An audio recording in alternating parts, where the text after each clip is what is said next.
የመድፈኞቹ ተወዳጁ ብራዚላዊ ተጫዋች ጋብሪኤል ጄሱስ ከጉዳት ተመልሷል። ለሁዱ ጨዋታ ይደርሳል ወይ የበርካቶቻችሁ ጥያቄ ነው።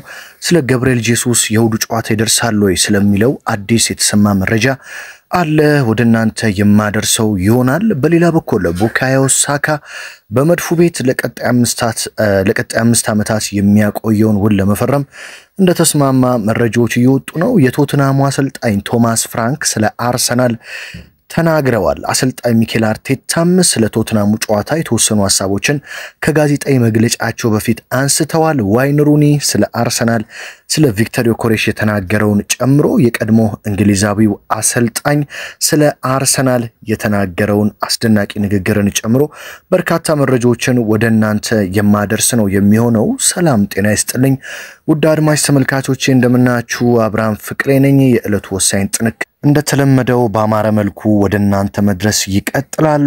ቪዲዮችን ያያችሁ ግን ሰብስክራይብ ያላደረጋችሁ በጣም ብዙ ሰዎች ስላላችሁ አንድ ጊዜ ሰብስክራይብ አድርጉና ቤተሰብ ሆኑ። እንደዚሁም ይህ ቪዲዮ ለበርካቶች እንዲደርስ ላይክ እና ሼር አይረሳም። በቀጥታ ወደ መረጃዎቹ ልውሰዳችሁ። ከጋብሪኤል ጄሱስ መረጃ ነው የምንጀምረው። እንደዚሁም ሌሎች የተጎዱ ተጫዋቾችንም ጭምር እንግዲህ አዳዲስ መረጃዎችን ወደ እናንተ አደርሳለሁ። ትላንትና እንግዲህ የአርሰናል ኦፊሻል የትዊተር፣ የኢንስታግራም፣ የፌስቡክ፣ የዩቲዩብ ቻናል እንግዲህ የአርሰናል ከቶተንሃም በፊት ያደረገውን ትሬኒንግ የተመለከተ ቪዲዮ አጋርቶ ነበር። ታዲያ ለብቻው አንድ ቪዲዮ አርሰናል በይፋዊ ገጹ ለቋል። ያ ቪዲዮም ደግሞ ጋብሪኤል ጄሱስ ወደ ልምምድ መመለሱን በይፋ የሚያሳይበትና በልምምድ ላይ ግቦችን ሲያስቆጥር እንደዚሁም አርቴታን ጨምሮ በርካታ የአርሰናል ተጫዋቾች በልምምድ ወቅት ጋብሪኤል ጄሱስ ግብ ሲያስቆጥር እያጨበጨቡ ድጋፋቸውን እየገለጹለት የሚያሳዩ ምስሎችን አጋርቷል። የአርሰናል ይፋዊ የማህበራዊ የሁሉም ሚዲያ ገጾች ማለት ነው። እንግዲህ አርሰናል በጉዳት እየታመሰበት በሚገኝበት በዚህ ሰዓት በጥሩ አቋሙ የሚመለስ ከሆነ ለአርሰናል ደጋፊዎች ትልቅ እፎይታ ሊሰጥ የሚችል ጥሩ ዜና ነው የጋብሪኤል ጄሱስ መመለስ። በነገራችን ላይ ጋብሪኤል ጄሱስን በማንቸስተር ሲቲ ቤት እንደዚሁም በአርሰናል ቤት እንደመጣ በሁለተኛው ዓመት አካባቢ ታስታውሳላችሁ። እንደዚሁም ደግሞ አምና ራሱ የኤሲኤል ጉዳት እስኪገጥመው ድረስ በጣም ምርጥ ጊዜን ያሳለፈ 3 ግቦችን 2 ግቦችን በየጨዋታው ያስቆጠረ እንደነበር ይታወሳል። ጋብሪኤል ጄሱስ ከግብ ማስቆጠሩም ባለፈ ልክ እንደ ቪክተር ዮኬሬሽ ሁሉ ወደ ኋላ እየተመለሰ እንደዚሁም ሜዳ በማካለልና ተከላካዮችን በማስጨነቅም የታታሪነቱ የሚጠቀስለት ተጫዋች ነው። ግን አንዳንዴም ደግሞ ኳስ ከጠፋበትም የዛን ያህል ሜዳ ላይ እስከሌለ ድረስ እንድንረሳው በሚያደርግ ሁኔታ ጥፍት የሚል ተጫዋች ነው።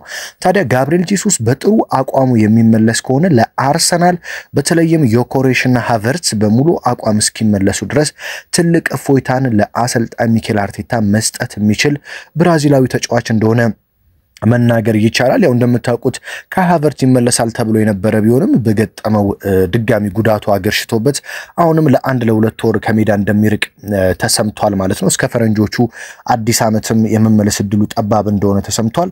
ቪክተር ዮኬሬሽ ለሁዱ ጨዋታ የመድረሱ ነገር አጠራጣሪ ነው። እንግዲህ ቪክተር ዮኬሬሽ ይደርሳል ተብሎ ነበረ። ነገር ግን አሁን ላይ እየወጡ ያሉ መረጃዎች ሊደርስም ላይደርስም ይችላል 50% መረጃዎችን እያጋሩ ነው የሚገኙት። በእርግጥ አሰልጣኝ ሚኬል አርቴታ ለዚህ ተጠባቂ የደርቢ ጨዋታ አመቱን ሙሉ ከሜዳ ርቆ የነበረውን ጄሱስን በቋሚ አሰላለፍ ይጠቀማሉ ተብሎ አይጠበቅም። በእርግጠኝነት ለመናገር የሚቻለው ጉዳይ አሰልጣኝ ሚኬል አርቴታ ሚኬል ሜሪኖን በቶተንሃሙ ጨዋታ እንደኔ ግምት አጥቂ አድርገው ያጫውቱታል የሚል እምነት ነው ያለኝ። በእርግጥ ሚኬል ሜሪኖ በሰንደርላንዱ ጨዋታ ላይ ብዙዎች ቅሬታቸውን ሲገልጹበት ነበር። ሚኬል ሜሪኖ አንዳንዴ ጥሩ አንዳንዴ ደግሞ ጥሩ ማይሆንባቸው ጊዜያቶች አሉ። ለምሳሌ በኒውካስትል ዩናይትድ ጨዋታ ላይ አርሰናል 2-1 ሲያሸንፍ በአጥቂ ስፍራ ገብቶ ሲጫወት ተቀይሮ አርሰናል ወደ ጨዋታው እንዲመለስ ያደረገውና ጨዋታውን ከቀየሩ ቅያሪዎች አንዱ ከኦዲጋርድ ጋር የሜሪኖ እንደነበር እናስታውሳለን። እንደዚሁም ደግሞ በሰንደርላንዱም ጨዋታ ጥሩ ያልሆነ አቋም ሲያሳይ እንደነበረም የምናስታውሰው ነው። ስለዚህ ሚኬል ሜሪኖ እንደ ጨዋታው ቅርጽ ይወሰናል። ያው በቶተንሃሙ ጨዋታ ግን ያን ያህል የሚቸገር አይመስለኝም። አርቴታም ጄሱስን ከዓመት በኋላ ስለመጣ እሱን ከመጠቀም ይልቅ ሚኬል ሜሪኖን ይጠቀማሉ የሚል እምነት ነው እንደኔ ያለ ማለት ነው። ነገር ግን ለአርሰናሎች የጄሱስ መመለስ ምናልባትም ዮኬሬሽ የማይመለስ ከሆነ ለተወሰነ ጊዜም እረፍት የሚሰጥ ተጫዋች ይሆናል ብዬ እጠብቃለሁ። የቶተንሃሙ አሰልጣኝ ቶማስ ፍራንክ አርሰናል በአሁኑ ሰዓት የዓለማችን ምርጡ ቁጥር አንዱ ክለብ ነው ሲሉ እንግዲህ ተናግረዋል።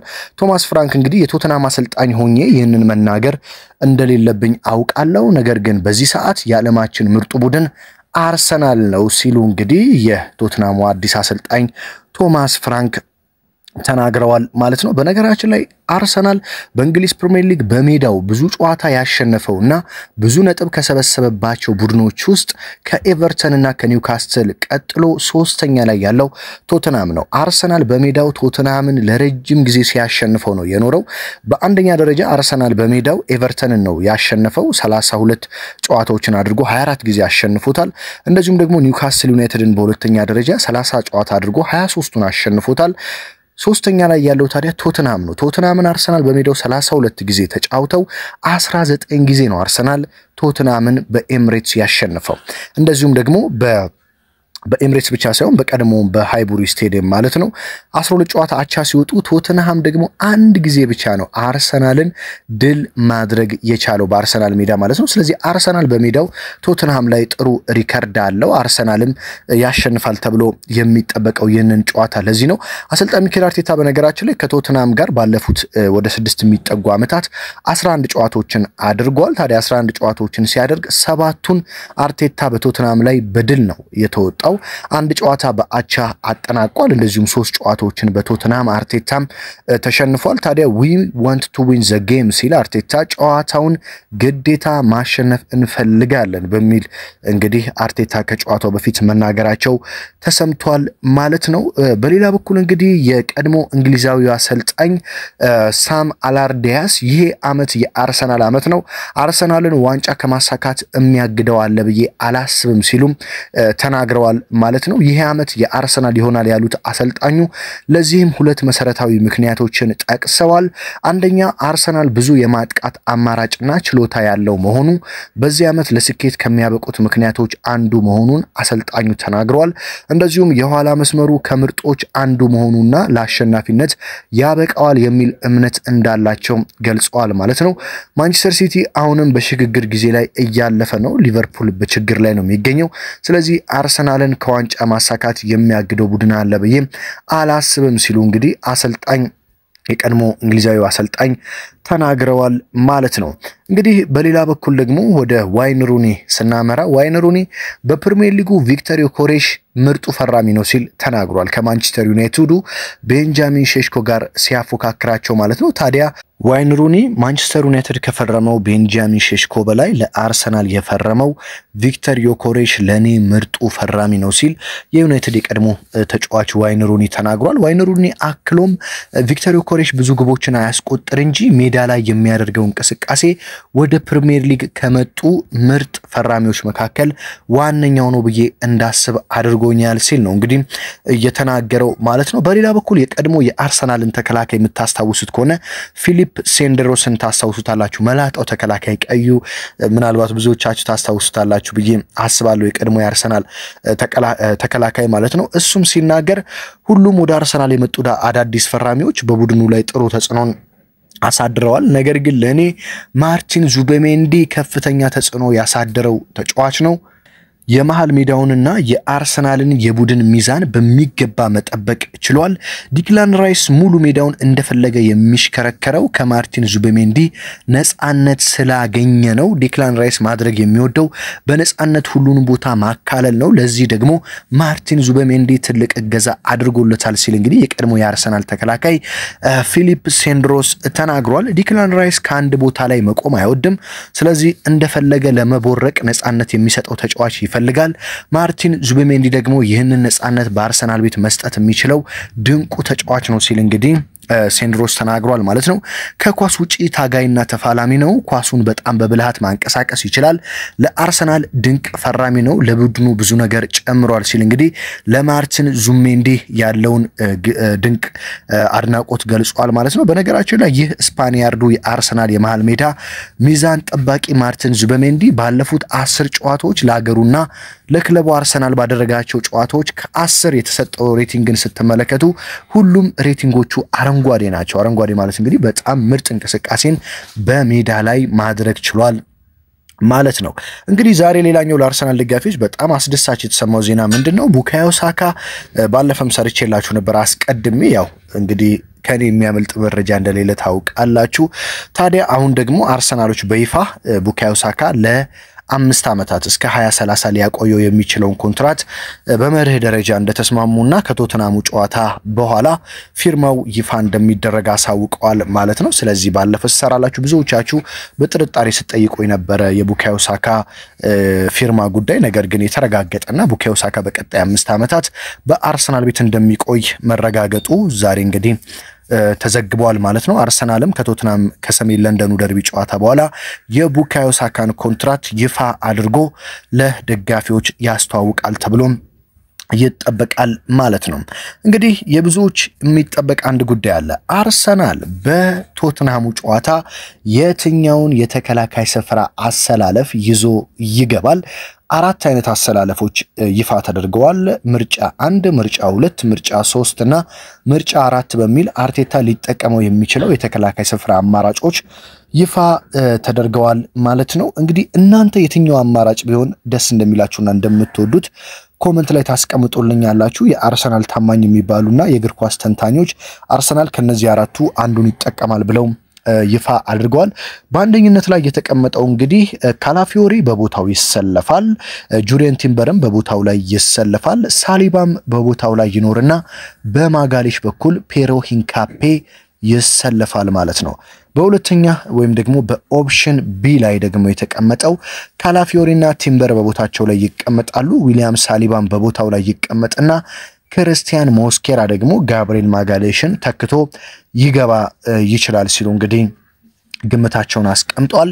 በሶስተኛ ደረጃ ላይ ደግሞ ወይም ኦፕሽን ሲ ላይ በካላፊዮሪ በኩል ማይልስ ሉዊስ ስኬሊ ይሰለፋል፣ ጁሪየን ቲምበር በቦታው ላይ ይሰለፋል። መሃል ላይ ደግሞ ዊሊያም ሳሊባና ሪካርዶ ካላፊዮሪ ይሰለፋሉ ሲሉ ግምታቸውን አስቀምጧል። ያው ካላፊዮሪ በጣሊያን ብሔራዊ ቡድንና በቀድሞ ቡድኑ የመሃል ሜዳ ተከላካይ እንደሆነም ታስታውሳላችሁ። ስለዚህ አርቴታ በማጋሌሽ በኩል ካላፊዮሪን ተጠቅመው ስኬሊን ወደ ሜዳ ይመልሱታል የሚል ግምታቸውን አስቀምጧል ማለት ነው። በመጨረሻ ኦፕሽን ዲ ወይም አራተኛ አማራጭ ላይ ደግሞ በካላፊዮሪ በኩል ፔሮ ሂንካፔ፣ ቲምበር በቦታው የማይነካው ተጫዋች ነው፣ ዊሊያም ሳሊባ በቦታው የማይነካ ይሆንና ካላፊዮሪ ደግሞ በማጋሌሽ በኩል ሆኖ ፔሮ ሂንካፔ ደግሞ የካላፊዮሪን ቦታ ይቀይራል ሲሉ ብዙዎች ግምታቸውን እያስቀመጡ ይገኛሉ ማለት ነው።